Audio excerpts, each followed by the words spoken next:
Hello students, welcome to mathematics classes. Today we will learn in 10th class chapter 6 triangle exercise 6.4 question number 6. Prove that ratio of area of two similar triangles is equal to the square of ratio of their corresponding median. ठीक है, क्या है given इस question के अंदर? Given है आपके पास दो ट्राइंगल हैं और वो दोनों कैसी हैं? सिमिलर हैं। आप लिखने वाले हैं triangle A B C similar to triangle P Q R. ठीक है, टू प्रूव क्या करना है? आपने एक रिजल्ट प्रूव करना है और वो क्या कहा है? Ratio of area of two similar triangle. Ratio किसका? एरिया का। Means area A B C to area P Q R किसके इक्वल प्रूव करना है? Ratio of square of ratio of their corresponding medians, यानी इनकी जो मीडियंस होंगे उनका स्क्वायर।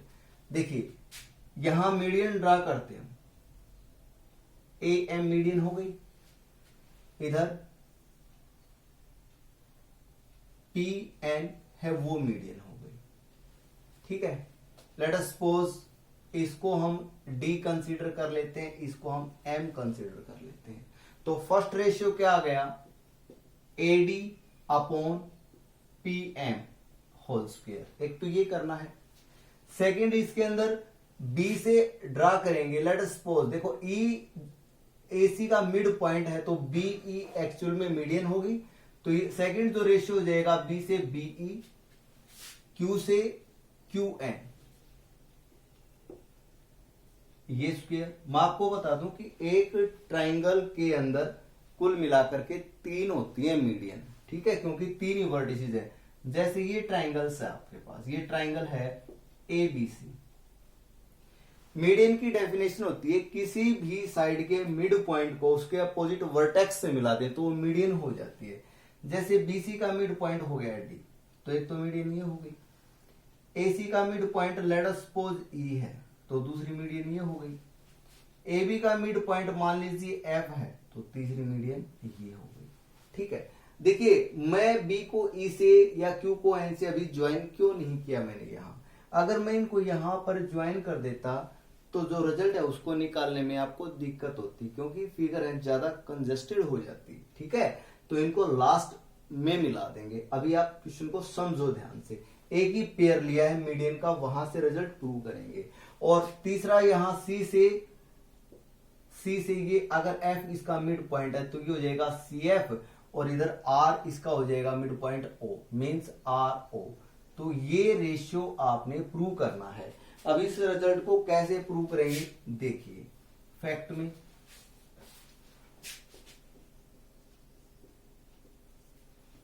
रिजल्ट है ये, इस रिजल्ट को लेकर चलो। As triangle A B C similar to triangle P Q R. अब देखिए हमारे पास जब दो ट्राइंगल सिमिलर हो जाते हैं तो अब हमारे पास तीन रिजल्ट आ चुके हैं। फर्स्ट रिजल्ट क्या है कि इनके कोरस्पॉन्डिंग एंगल इक्वल होंगे। सेकंड रिजल्ट क्या है? इनकी कोरस्पॉन्डिंग साइड प्रोपोर्शनल होंगी। थर्ड रिजल्ट क्या है? थ्योरम 6.6 से area of similar triangle, ratio of area of similar triangle is equal to square of ratio of their corresponding side. हम ये तीन जो रिजल्ट हैं वो तीनों यूज कर सकते हैं। तो फर्स्ट हम करते हैं यहां पर, therefore A B upon P Q equal to B C upon Q R equal to A C upon P R. Let us consider equation 1। ठीक है, दूसरी बात इनके कोरस्पॉन्डिंग एंगल है वो भी इक्वल। उनकी कहीं पर जरूरत पड़ेगी तो लिख देंगे, रीजन लिख देंगे कि ट्राइंगल सिमिलर है। एंड दूसरा जो रिजल्ट है area A B C to area P Q R, ये किसके इक्वल प्रूव्ड है? ये है A B upon P Q whole square equal to B C upon Q R whole square equal to A C upon P R whole square. ये इसके equal है ये ऐसे। ठीक है, लेट अस कंसीडर इसको इक्वेशन 2 कंसीडर कर लिया, जरूरत पड़ेगी तो कहीं यूज कर लेंगे। वैसे मैंने आपको रिजल्ट बता दिया ये। ठीक है, अब आप लिखेंगे in triangle ABD and triangle PQM. In triangle ABD and triangle PQM, ये वाली ट्राइंगल और ये वाली ट्राइंगल दोनों लिए मैंने, ठीक है। तो इन दोनों में देखिए ये वाला एंगल और ये वाला angle, late us consider angle 1, ये 2, एंगल 1 और 2 ये दोनों इक्वल हैं। इक्वल क्यों है ये? Because a triangle A B C similar to triangle P Q R, यही हमें ये लिखा ना, इसी वजह से रीजन लिख देंगे आप। Because a triangle A B C similar है ट्राइंगल पी क्यू आर, इस वजह से क्या हो गया, एंगल 1 और 2 इक्वल हो गया। अब आप यहां लिख सकते हैं from equation 1, from equation 1। Equation 1 से एक रिजल्ट है हमारे पास A B upon P Q equal to B C upon Q R. Third ratio C upon P R हमें लेने की जरूरत नहीं है, क्योंकि हम इस ट्राइंगल और इस ट्राइंगल इन दोनों को सिमिलर प्रूव करना चाहते हैं। तो इन दोनों को सिमिलर प्रूव करने से हमारे पास रिजल्ट क्या आएगा? रिजल्ट आएगा कि side proportional A B upon P Q और equal to B D upon Q M और equal to A D upon P M, यानी रेशियो आ जाएगा A B upon P Q किसके इक्वल आ जाएगा, A D upon P M के equal आ जाएगा। और हम क्या करेंगे, इक्वेशन 2 के अंदर A B upon P Q की जगह A D upon P M लिख देंगे और वहां से हमारा क्वेश्चन है वो लास्ट स्टेज पर पहुंच जाएगा, ठीक है। तो फ्रॉम इक्वेशन 1 से मैंने इन दोनों का रेशियो लिखा, ठीक है। अब आपको एक बात का पता है, वो क्या कि डी है वो बीसी का मिड पॉइंट है, बिकॉज एडी मीडियन है। यहां पर पीएम मीडियन है तो एम है वो क्यूआर का मिड पॉइंट है। हम रेशियो लेना चाहते हैं बीडी और क्यूएम का, लेके आना चाहते हैं। और बीडी क्या है, बीसी का हाफ, क्यूएम क्या है, क्यूआर का half. It means BC upon QR को हम क्या करने वाले हैं, यहां 1/2 से मल्टीप्लाई और 1/2 से डिवाइड करने वाले हैं। तो आप लिखेंगे 1/2 BC अपॉन 1/2 QR, ठीक है। दिस इंप्लाइज दैट, इससे आगे का जो रिजल्ट है वो हमारे पास क्या हो जाएगा, देखिए A B upon P Q, आपके पास BC का हाफ BD आ जाएगा, QR का हाफ QM आ जाएगा, ठीक है। अब हम क्या लिखेंगे, देखो एक तो ये हो गया इंक्लूडिंग एंगल 1 इक्वल टू 2, और दूसरा ये दो साइड है, ये दोनों प्रोपोर्शनल हैं। तो आप लिखेंगे आप यहां by SAS similarity rule, SAS similarity rule. ये रूल लगाने से हमारे पास क्या हो जाएगा, ट्राइंगल ABD सिमिलर हो जाएगी ट्राइंगल PQM के, ठीक है। ये दोनों ट्राइंगल सिमिलर हो गई, ठीक है। देयरफॉर इनकी साइड प्रोपोर्शनल हो जाएंगी। अब A B upon P Q किसके इक्वल हो जाएगा, फर्स्ट एंड लास्ट का ratio, A D upon P M हो जाएगा ना, ठीक है। अब आप लिखेंगे, इसको कंसीडर किया इक्वेशन 3। अब आप लिखेंगे from equation 2 and 3, from equation 2 and 3, equation 2 और 3 से क्या रिजल्ट होगा, देखिए area ABC to area PQR, जो AB अपॉन PQ है, AB अपॉन PQ है, इसकी जगह आप क्या लिख सकते हैं, AD अपॉन PM, और ये इसका होल स्क्वायर, ठीक है। ये हो गया। सिमिलरली भाई एक रेशियो तो आ गया मीडियन का जो हम प्रूव करना था, अब दो और बच गए, तो सिमिलरली वर्ड लिख के और इन दोनों को प्रूव कर लेंगे। आप देखिए similarly we can prove, similarly we can prove area of ratio of area of similar triangle,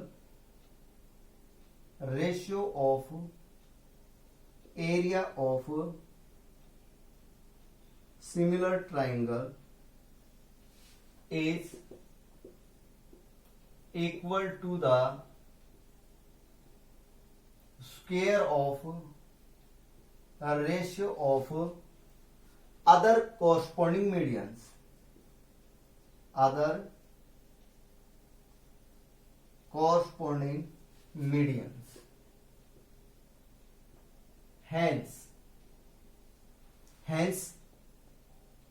अब ये लाइन लिख दी ना आपने, अब ये रिजल्ट लिख दो आप। Hence area A B C upon area P Q R किसके इक्वल हो जाएगा? AD upon PM whole square equal to BE upon QN whole square और equal to CF upon RO whole square. ठीक है, ये क्वेश्चन आपका complete हो गया यहां। ठीक है, क्वेश्चन कंप्लीट हो गया। अब बिल्कुल लास्ट में आपने क्या करना है, आप इनको ज्वाइन करवा सकते हैं, इसको इसके साथ, इसको इसके साथ, इसको इसके साथ और इसको इसके साथ। ठीक है, ये सभी मीडियंस हो गई है। आई होप ये क्वेश्चन आपको बहुत अच्छे से समझ में आ गया होगा। समझ में आते हैं क्वेश्चन तो वीडियो को ज्यादा से ज्यादा शेयर कीजिए, लाइक कीजिए, सब्सक्राइब कीजिए चैनल को। Now question number 7।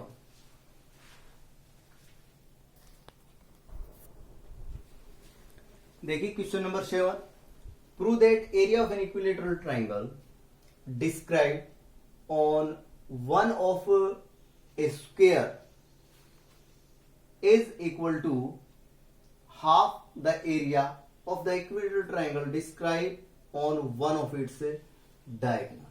क्या कहा है इस क्वेश्चन के अंदर? इसने ये कहा है कि आपके पास एक स्क्वायर है, ठीक है, ये आपके पास एक स्क्वायर हो गया।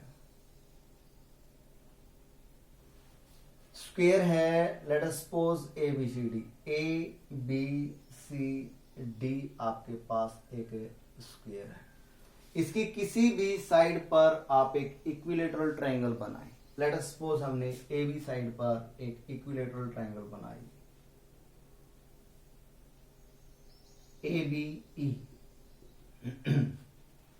ये कहता है कि इस ट्रायंगल का एरिया क्या होगा, किसके साथ क्या रिलेशन है। अब ये जो स्क्वायर ABCD है, इसके किसी भी एक डायगोनल पर एक इक्विलेटरल ट्रायंगल और बना दो। B को D से मिला दिया, ये डायगोनल हो गया। भाई BCD तो राइट ट्रायंगल हो गई ना, हमने तो कैसी बनानी है, BD यानी डायगोनल पर इक्विलेटरल ट्रायंगल बनानी है। इक्विलेटरल आप समझते हैं, each angle is 60 degree.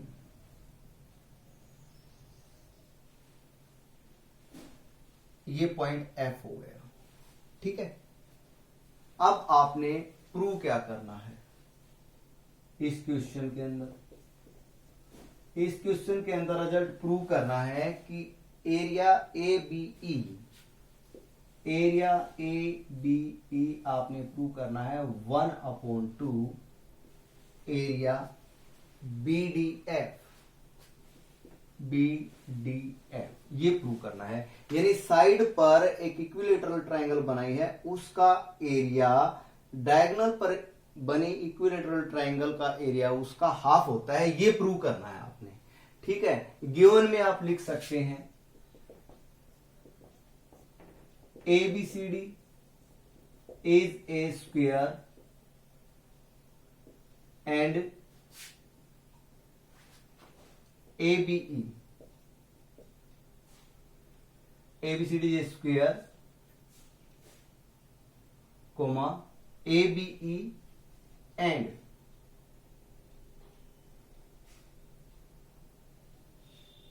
BDF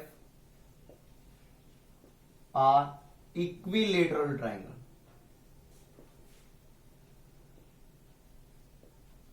ठीक है, ये दोनों इक्विलेटरल ट्रायंगल है, ये रिजल्ट आपने प्रूव करना है। फैक्ट के अंदर देखिए कैसे प्रूव करेंगे। आप लिखेंगे we know that all equilateral triangles are similar. भाई सारी की सारी इक्विलेटरल ट्रायंगल वो सिमिलर होती हैं AA रूल से, क्योंकि कोई भी इक्विलेटरल ट्रायंगल हो उसके अंदर ये वाला एंगल 60, ये भी एंगल 60, ये भी एंगल 60 डिग्री के एंगल होते हैं। तो आप डायरेक्टली लिख सकते हैं we know that all equilateral triangles are similar. आपने लिखा we know that all equilateral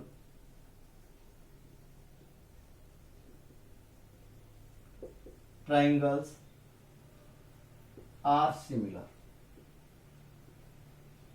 ठीक है, therefore triangle A B E similar हो जाएगी ट्राइंगल बी डी एफ हो जाएगी। ठीक है, दो ट्राइंगल सिमिलर होते हैं तो आपको पता है 3 रिजल्ट आते हैं आपके पास, corresponding angle equal, corresponding side proportional, इनके एरिया का रेशियो क्या होगा, ratio of square of their corresponding sides. Means अब आप लिख सकते हैं area A B E to area B D F किसके इक्वल होगा, A B upon B D whole square equal to B E upon D F whole square equal to AE upon BF whole square. Let us consider equation 1. Now, let us consider now let by ABE जो equilateral triangle है, let in triangle ABE triangle के अंदर क्या है, A B equal to B E और equal to ए ई, ये equilateral है तो तीनों की तीनों साइड है इक्वल होंगी। लेट अस कंसीडर ये किसके इक्वल है, एक्स के इक्वल कंसीडर कर ले भाई, एक्स यूनिट मीटर सेंटीमीटर जो भी है, एंड या लिखेंगे आप therefore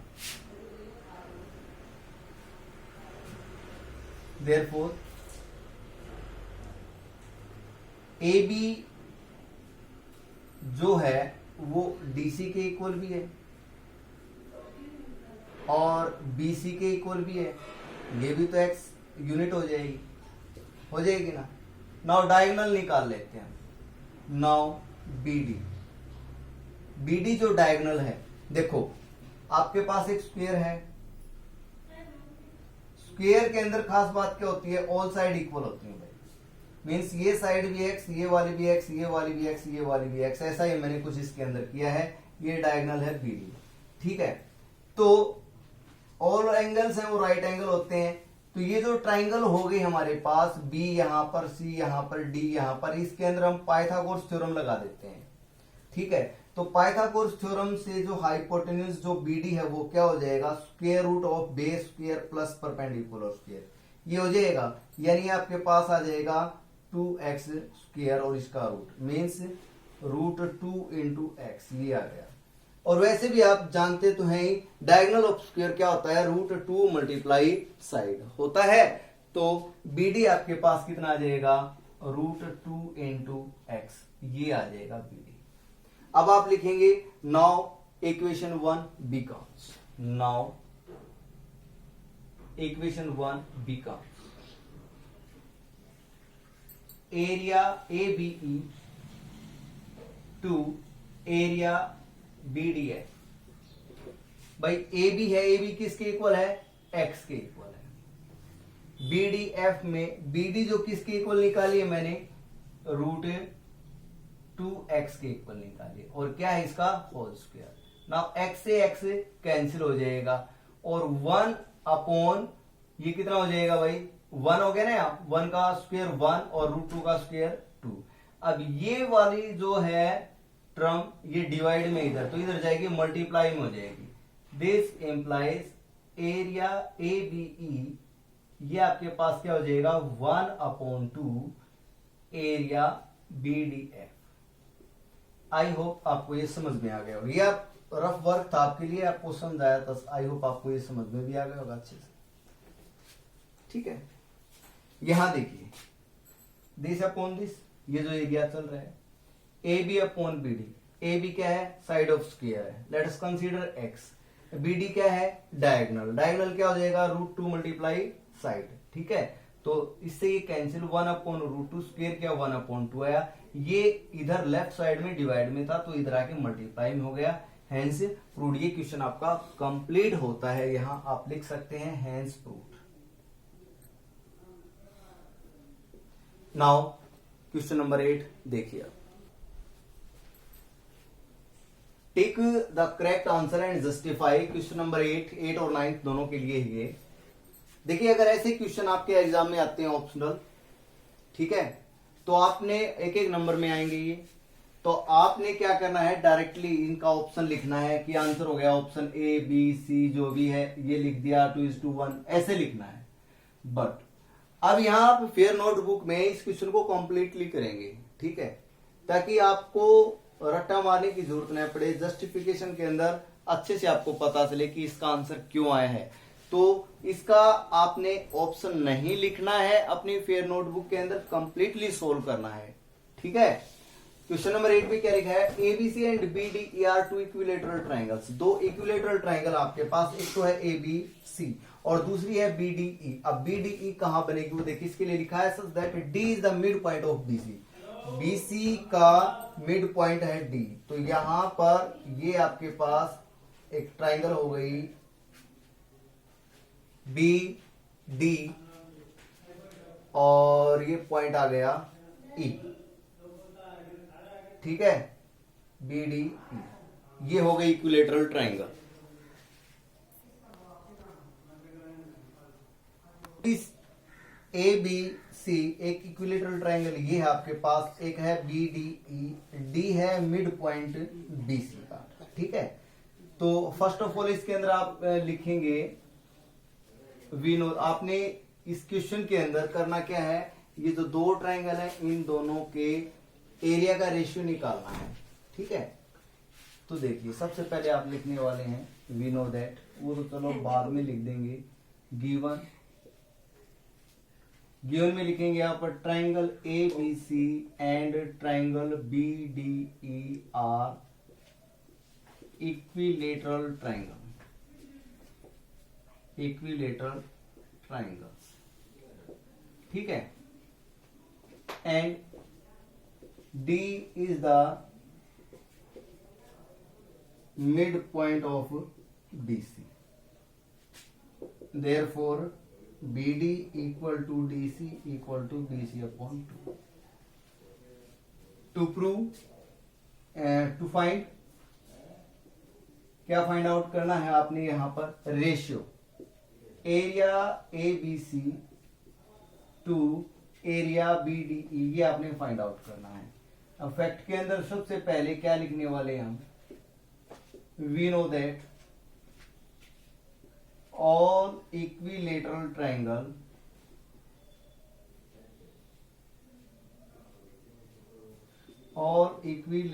triangles are similar.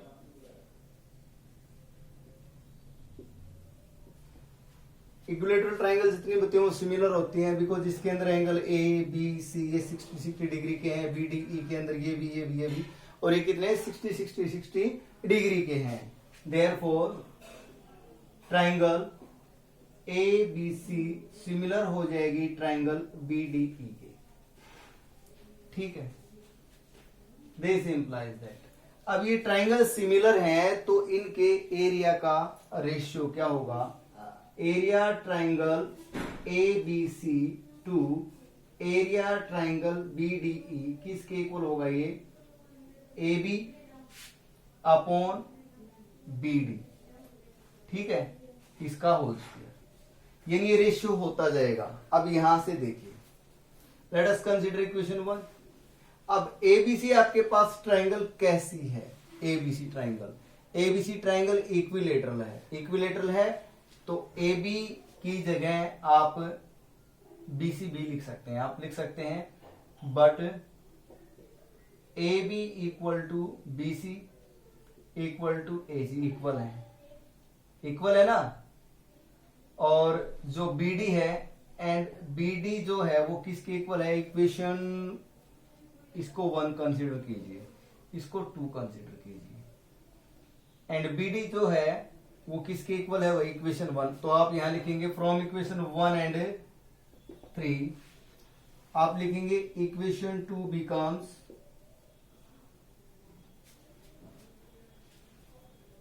Area ABC to area BDE। देखिए AB जो है वो BC के इक्वल है, आपने यहां लिख दिया BC, और नीचे लिखा BD। BD किसके इक्वल है? BC अपॉन 2 के इक्वल है, तो यहां लिख दिया आपने BC अपॉन 2, और इसका क्या है? स्क्वायर। BC से BC कैंसिल हुआ, आपके पास कितना आ गया? 1 अपॉन 1/4 ही आ गया। आप इसको क्या लिख सकते हैं? 4/1। इट मीन्स आपके पास रेशियो क्या आ गया? 4:1। ये रेशियो, इसका राइट ऑप्शन है वो क्या हो जाएगा? C हो जाएगा।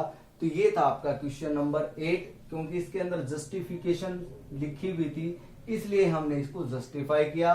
अगर आपके एग्जाम में क्वेश्चन आता तो यहाँ ये आता चूज द करेक्ट ऑप्शन, और फिर आपने ऑप्शन को ही चूज करना था, उसका सॉल्यूशन नहीं करना था। बट आप यहाँ पर प्रैक्टिस कर रहे हैं क्वेश्चंस को सोल्व करने की अच्छे से, तो मैं ये कहूंगा कि फेयर नोटबुक के अंदर आपने इस क्वेश्चन को कंप्लीटली सोल्व करना है। नाउ क्वेश्चन नंबर 9 देखिए। अब आप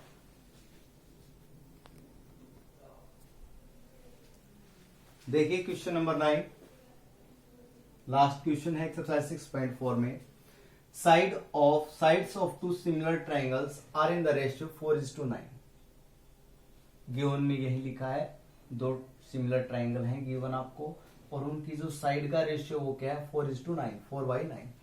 area of this similar triangle, area of this triangles in the ratio, यानी एरिया का जो रेशियो वो क्या होगा? आपने फाइंड आउट करना है area ABC to area PQR। ये जो रेशियो है ये आपके पास क्या होगा? फैक्ट के अंदर देखिए, एज ट्राइंगल ABC सिमिलर है ट्राइंगल PQR, ठीक है। देयरफॉर रिजल्ट आपके पास area ABC to area PQR। आपको पता है ये थ्योरम 6.6 का जो रिजल्ट है वो क्या होता है? बिल्कुल सही, AB अपॉन PQ, यानी ratio of square of their corresponding side. ठीक है, इतना ही लिखने की जरूरत है क्योंकि यहीं से गिवन है, और इक्वल टू लिख सकते हैं AB अपॉन PQ की जो वैल्यू वो है 4/9। तो आप इसका स्क्वायर कर देंगे, आपके पास हो जाएगा 16:81। तो आपके पास रिक्वायर्ड रेशियो है 16:81। तो आपका जो आंसर है, जो ऑप्शन है वो क्या हो जाएगा? ऑप्शन होगा इसके अंदर 16:81, मींस ऑप्शन डी होगा यहाँ पर राइट। ठीक है, तो स्टूडेंट्स ये यहाँ पर आपके एक्सरसाइज 6.4 है वो कंप्लीट होती है। नेक्स्ट एक्सरसाइज 6.5 जिसके अंदर पाइथागोरस थ्योरम है वो हम नेक्स्ट वीडियो में करेंगे।